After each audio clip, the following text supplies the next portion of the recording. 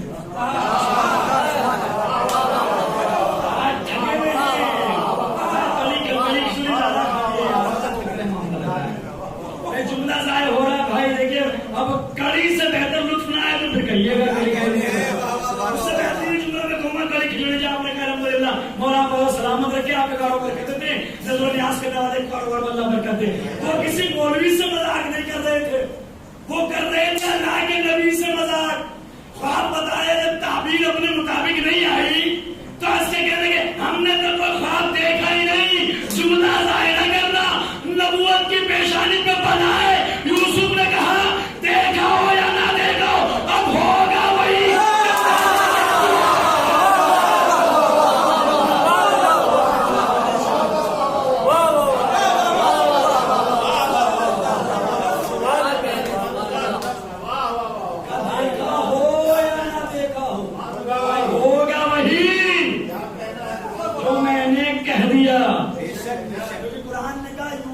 ایوہ صدیق، ہمارا یوسف صدیق ہے جو کہہ دے گا۔ پھر قرآن نے صدیق کی ڈیفینیشن پریبھاشا اور تعریف بیان کر دی کہ صدیق وہ ہوتا ہے جو کہہ دے وہ ہو جائے۔ اب ایسا کوئی کائنات میں ملے تو اسے کہو کہ یہ صدیق کہ جو کہہ دے وہ ہو جائے، اور وہی ہوا۔ اب عزیز مصر نے بات دیکھ لی، اور وہ قرآن میں جا کے دیکھے گا کیا دیکھے، بڑا دلچسپ بات۔ ایک نے بھی دیکھ لیا میری محنت سوارا ضرور دیکھیے۔ عزیز مصر نے بلا لیا معبرین کو جو تعبیر بتاتے تھے، علماء ہوتے تھے نا، ہم لوگ وظیفہ ملتا تھا، آج بھی ملتا ہے، پھر اندر کی بات چیت کرے گا۔ بلایا کیا میں نے خواب دیکھا، تعبیر بتاؤ۔ اور وہ دیکھے ہوں گے یوسف نامے میں وہ موٹے موٹے گنجے گنجے سے وہ ہاتھ میں لکڑی لے کاہنان معبد ہے۔ اب یہ بھی بھیا بڑے چھان چھان کے کیریکٹر لاتے ہیں۔ یوسف نامہ مختار نامہ دیکھو تو دیکھ کے لگتا کہ ہاں ایسا ہی رہا، اور شکر کو دیکھتے لگتا کہ ہاں ایسا ہی رہا۔ یہ بھی ایک ہنر ہے۔ تو کاہنان معبد گنجے گنجے موٹے موٹے سے ہاتھوں میں لکڑی آئے ہوئے، بتاؤ۔ انہوں نے ٹائم مانگا 2-3 دن کا، جو بھی کہا ٹھیک ہے مل گیا ٹائم، پھر آگے اکٹھا ہو گیا۔ بتاؤ خواب کی تعبیر۔ سب عاجز رہے، کوئی خواب کی تعبیر نہیں بتا سکا۔ عزیز مصر بادشاہ کا مزاج، اس نے کہا مار دو سب کی گردنیں، فری کا وظیفہ کھاتے ہیں، مار دو گردنیں ان کی۔ اب وہ جو جام بھر بھر کے پلا رہا تھا وہ آگے بڑھا، سرکار میں جانتا ہوں ایک عالم کو جو کہہ دے گا ہر بہر وہی ہوگا، بلاؤ بلاؤ۔ کہا بلانا کیا، آپ کی جیل میں ہے، قید خانے میں؟ اچھا قید خانے میں لاؤ۔ اب حضرت یوسف کو لایا گیا، آپ بتایا تعبیر بتا دی۔ اب ایک عجیب مطالبہ حضرت یوسف نے کیا، اب مجھے نہیں معلوم آپ کیسے سنے، میں پڑھ دیتا ہوں۔ حضرت یوسف نے قرآن میں ہے، حضرت یوسف نے کہا، اس نے پوچھا عزیز مصر نے کہ کس جرم میں گئے تھے آپ کے چہرے سے رشوت ٹپکتی ہے۔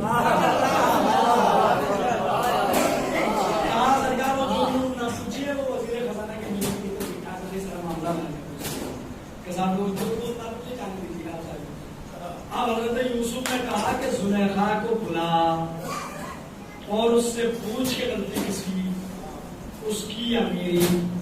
حضرت یوسف بڑے دربار میں خواب بتایا، تعبیر بتا دو. اس نے پوچھا کس جرم میں گئے تھے؟ سارے معاملات پیش آ گئے. اب کا بلا تو زلیخا کو پوچھ اس سے کہ غلطی کس کی ہے. آ گئی زلیخا. اب پوچھا گیا بتا خدا کی قسم زائنہ بہت بڑا جملہ ہے آپ کی خوبصورت سماعت کے حوالے. زائنہ کی جتنی داد آپ نے دی میں اور آپ مل کے بھی پوری رات داد دے تو جملہ میں نے بہت بڑا کہنا ہے. کہا کہ بلا اسے پوچھ کس کی خطا تھی. آ گئی زلیخا. زلیخا نے جملہ کہا قرآن کے دامن میں محفوظ ہے. زلیخا نے کہا خدا کا راوت تو ہوا نفس ہی فاستعصما. میں نے اسے گمراہ کرنے کی کوشش کی. میں نے اسے گمراہ کرنے کی کوشش کی لیکن یہ معصوم تھا. اپنا دامن بچا کے چلا گیا. اس نے اپنے دامن کو بچا لیا. یعنی اس نے اقرار کیا بھرے دربار میں کہ میں نے کوشش کی لیکن یہ اپنے آپ کو بچا کر لے گیا. اب سمجھ میں آیا کہ عصمت صغریٰ کیا ہے, عصمت کبریٰ کیا ہے. نبیوں کی عصمت اور ہے, ہمارے اماموں کی عصمت اور ہے. عصمت صغریٰ کیا, عصمت کبریٰ کیا. جہاں عصمت صغریٰ ہو وہاں اپنے آپ کو بچایا جاتا ہے لیکن حملہ کرنے والا کرتا ہے. اب ساتویں امام کے زمانے میں آؤ.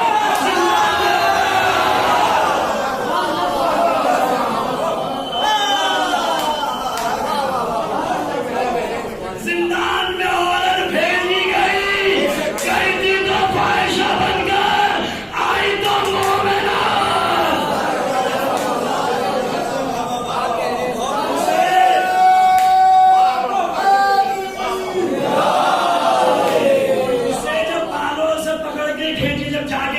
بھیجی نا ہارون نے بھیجا تھا نا, ہارون نے بھیجا تھا اسے. تو جب جا کے دیکھا بہت دیر ہو گئی ابھی تک نہیں آئی ہے. اب جا کے سپاہیوں نے دیکھا ایک طرف موسیٰ کاظم سجدے میں تھے, دوسری طرف عورت سجدے میں تھی. ایک طرف امام سجدے میں, ایک طرف عورت سجدے میں.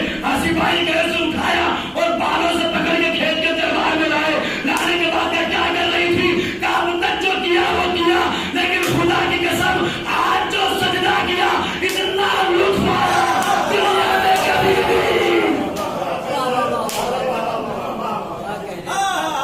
انصاف سے بتاؤ جتنی محنت میں کر رہا ہوں کر رہے ہیں میرے ساتھ سب آدمی مل کے محمد والے. اس نے کہا کہ جتنا لطف ایک سجدے میں آیا آج تک کبھی کسی فعل میں ایسا لطف نہیں آیا. کہا اچھا تجھے بھیجا کس لیے گیا تھا, تو کر کیا رہی تھی؟ تو اس نے نگاہوں میں نگاہیں ڈال کے کہا تھا بتا وہ بتاؤں جو تم نے کیا یا وہ بتاؤں جو میں نے دیکھا. وہاں پہ اس نے کوشش کی, یہاں کوشش بھی نہیں کی, صرف دیکھا امام کو تو ایمان لے آیا. کیا کہنے ہیں, اس نے کوشش کی.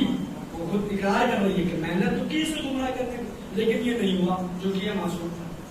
اس کا مطلب جہاں عصمت کبریٰ ہو وہاں خود تو بچا ہے معصوم لیکن جو ان سے منسلک ہو جائے گا اسے بھی بچائیں گے.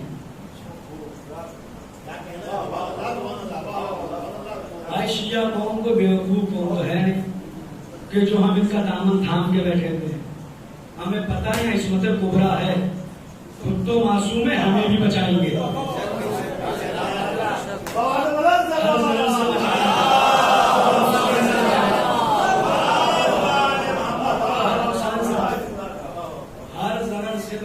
ہر نقصان سے بچائیں گے. تو بتایا اس نے عصمت کی گواہی خود زلیخا نے فاستعصما. یہ معصوم تھا اپنے آپ.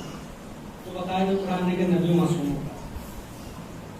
یا سارے نبیوں کی بات آ رہی ہے, وہ ہمارے سرکار کے بھی بڑا لطیف الزام ہے کہ جب تبلیغ کرتے تھے تو معصوم, ورنہ جیسے سنا ہوگا آپ نے, بڑا لطیف الزام ہے عالم اسلام کا ہمارے رسول کہ جب تبلیغ کرنے نکلتے تھے تو معصوم, ورنہ بڑے بھیا بگ برادر اپنے تبلیغ کرنے جاتے تھے تو معصوم. پھر وہی بات ہے قرآن تو پڑھا لیکن بس پڑھا. سبحان اللہ. سورہ بقرہ واقعہ قرآن نے کہا انہ لقرآن کریم فی کتاب مکنون لا یمسہ الا المطہرون. یہ قرآن چھپی ہوئی کتاب میں ہے. اب اس کی تفسیر کرنے جائیں تو بہت بڑے ایک جملے میں کہہ دوں قرآن, یہ قرآن پیغمبر کے سینے میں ہے. تو اس کی تفسیر ایک ہی جملے میں ساری بات. انہ لقرآن کریم فی کتاب مکنون، چھپی ہوئی کتاب پیغمبر کا سینہ، آپ اسے نہیں چھو سکتے مگر طہارت کی۔ تو حکم ہے شریعت کے، دو مسائل میں توفیق الامام میں دیکھیے، ایک بغیر وضو کے قرآن نہیں چھوا جا سکتا، دوسرے بغیر وضو کے آپ بغیر طہارت کے مسجد میں نہیں جا سکتے، ایک بغیر طہارت کے قرآن نہیں چھو سکتے، اگر آپ حالت نجاست میں قرآن نہیں چھو سکتے اور مسجد میں نہیں جا سکتے، دونوں کو شریعت کے ٹھیک ہے۔ بغیر طہارت کے قرآن آپ چھو نہیں سکتے، ٹھیک۔ اگر ایک کاغذ ہے جو نجس ہے، میں چاہوں کہ اس کے اوپر لکھوں بسم اللہ الرحمن الرحیم، کیا حکم شریعت ہے؟ سب بولیے اگر تھکان نہیں ہو رہی ہے، 1 گھنٹہ ہو گیا ہے، کیونکہ آج 29 نومبر بیٹھا تھا، بتائیے سب بولیے میرے ساتھ، میرے جواب دے، مجھے آپ سے جگہ مجھے لگے کہ آپ بیدار ہیں، آپ یہ کڑھی میں نشہ ہو، چھاچ ہوتی ہے نا، چھاچ نشہ، ایک کاغذ ہے جو نجس ہے، نجس، میں اس میں قرآن کی آیت لکھنا چاہتا ہوں، کیا حکم ہے شریعت کا؟ نہیں لکھ سکتے، کیوں؟ حرام، علماء عامہ حرام، علماء خاصہ حرام، برادران شیعہ حرام، برادران اہل سنت حرام، سب نے حرام، کیوں؟ کہ اس لیے کہ وہ کاغذ اس آیت کا ظرف بن رہا ہے، لہذا جو قرآن پاک ہے وہ نجس جگہ پہ رکھا نہیں جائے گا۔ اگر میں سمجھا سکا اپنی بات تو بہت خوبصورت بات ہے، ایک نجس کاغذ پہ قرآن کی آیت نہیں لکھی جا سکتی، وجہ اس لیے کہ چونکہ قرآن ہے طیب، قرآن ہے طاہر، آپ اسے بغیر طہارت کے چھو نہیں سکتے، تو آپ نجس کاغذ پہ بھی قرآن کی آیت نہیں لکھ سکتے۔ عجیب بات ہے، ہم اور آپ ایک آیت نہیں لکھ سکتے، اللہ پورے قرآن کو اس سینے پہ کیسے نازل کرے جس سینے میں سیاہ نقطہ۔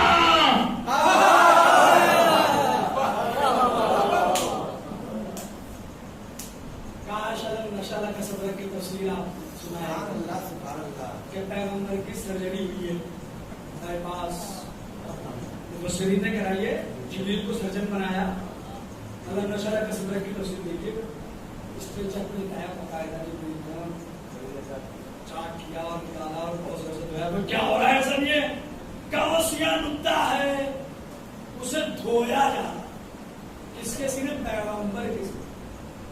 ہم اور آپ ایک آیت نہیں رکھ سکتے، اللہ پورے قرآن کو نازل کر رہا ہے،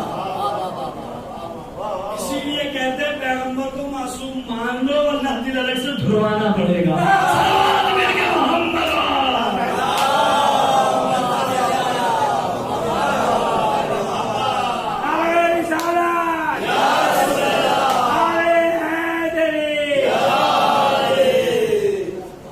ہم ایک آیت نہیں رکھ سکتے، تو اللہ پورے قرآن کو نازل کرے گا اسی نے جس میں سیاہ نقطہ تھا، اور وہ ساری ڈیٹیل ہے، اس کے اندر انشاءاللہ کے صدر کی تفسیر پڑھیے گا کیا کیا معاملات پیش آئے، لیکن حقیقت ہے تفسیر میں لکھا ہوا ہے۔ فرمان علی صاحب کا آپ دیکھیے گا انشاءاللہ کی تو انہوں نے ترتیب کی ہے باقاعدہ اپنے حاشیے میں، اور مقبول احمد صاحب نے تو بڑا ڈیٹیل کے ساتھ، مقبول صاحب کا زمینہ دیکھے گا تو لطف آ جائے گا انہوں نے جو بیان کیا، لیکن فرمان علی صاحب نے بھی ترتیب کی اپنے حاشیے میں، آج ہی قرآن جا کے گھر پہ دیکھیے گا کہ جو ہوا تو انشاءاللہ کے صدر کی تفسیر ایک آیت میں رکھ سکتے، ٹھیک، ایک بات ہو گئی۔ اب قرآن نے کہا کہ اسے چھو بھی نہیں سکتے، اگر میں ٹچ کرنا چاہوں ایک لمحے کے لیے قرآن کی آیت کو بغیر وضو کے، کیا حکم ہے؟ نجیس کو بغیر طہارت کے قرآن کو چھونا چاہوں، ٹچ بس کرنا چاہوں، کیا حکم ہے شریعت کا؟ حرام۔ کیوں؟ کسب قرآن کو چھونے کے لیے طہارت شرط ہے، اور 24 گھنٹے کوئی بھی انسان وضو سے رہ نہیں سکتا، امپوسیبل، ناممکن ہے یہ بات کہ 24 گھنٹے کوئی انسان وضو سے رہے، ہو سکتا ہے سر؟ 24 آور 24 گھنٹہ کوئی وضو سے رہ سکتا ہے؟ نہیں رہ سکتا، اور جیسے ہی وضو ٹوٹا اور قرآن کو چھو لیا آپ نے